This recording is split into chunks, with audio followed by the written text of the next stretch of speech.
Hello and welcome to this first edition of the Power Update, a new segment here on the Power Pod.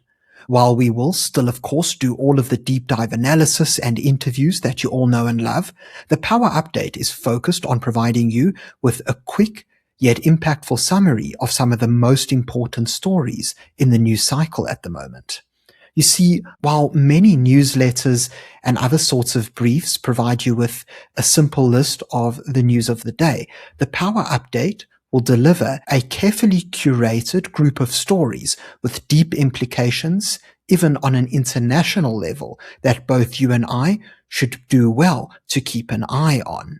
What's more, I'll also be sure to provide a small analysis at the end of each story.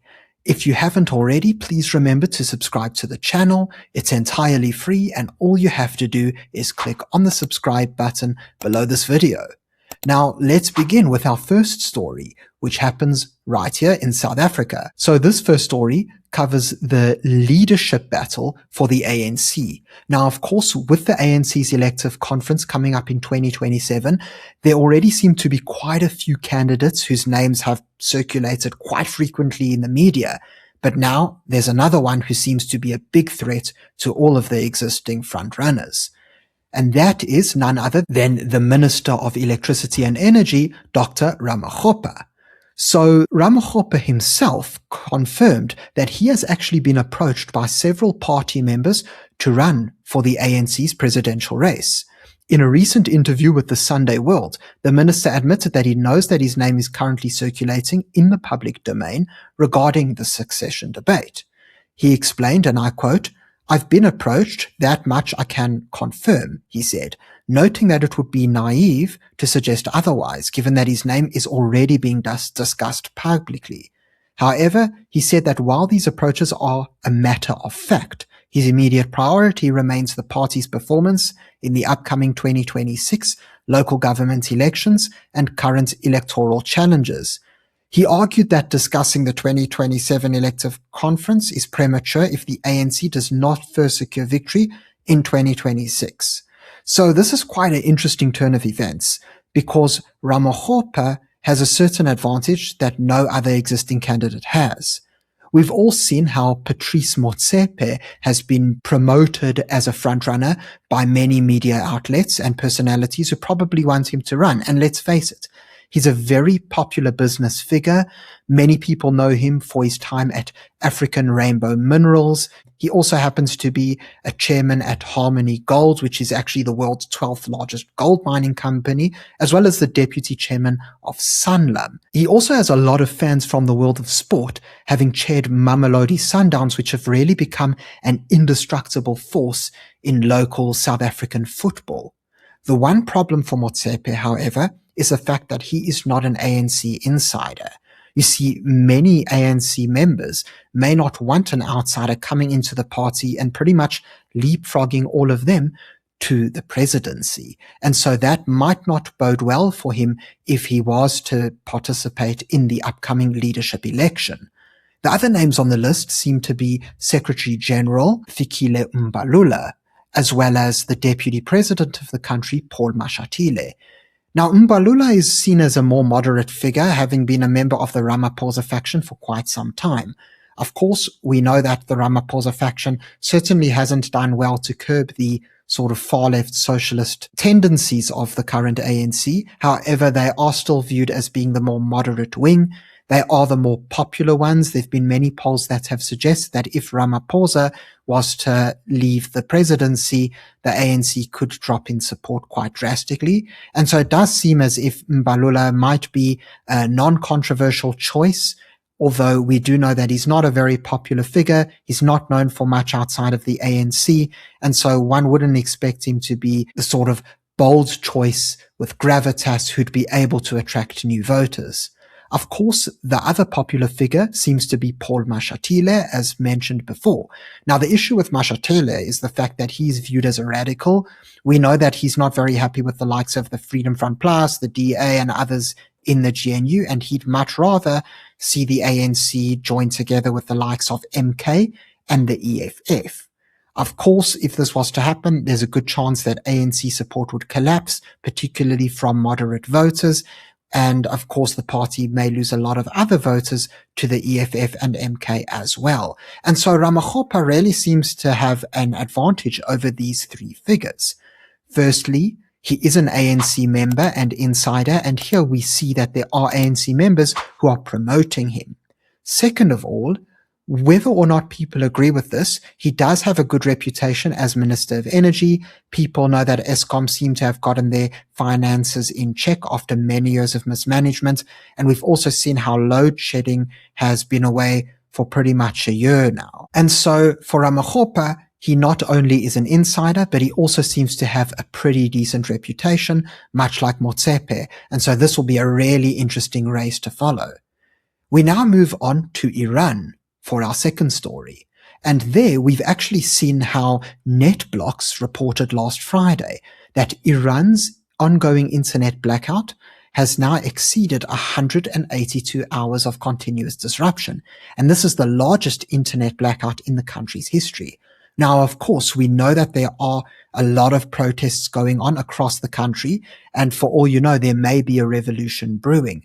And what's particularly important to understand about this internet blackout is this.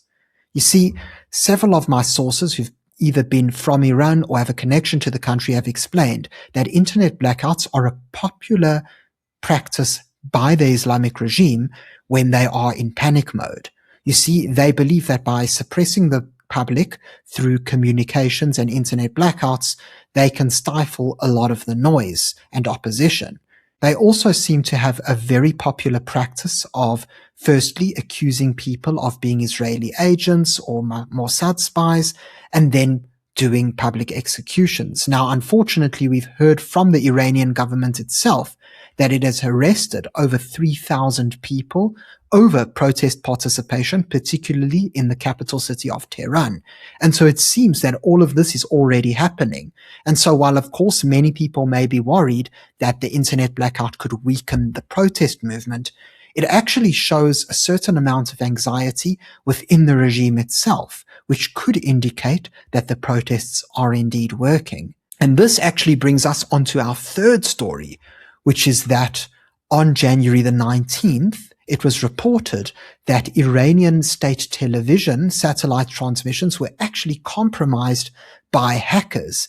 And what these hackers did is that they actually aired footage of the exiled crown prince, Reza Pahlavi, in which he urged the security forces of the country to defect against the government and align themselves with the people who are protesting.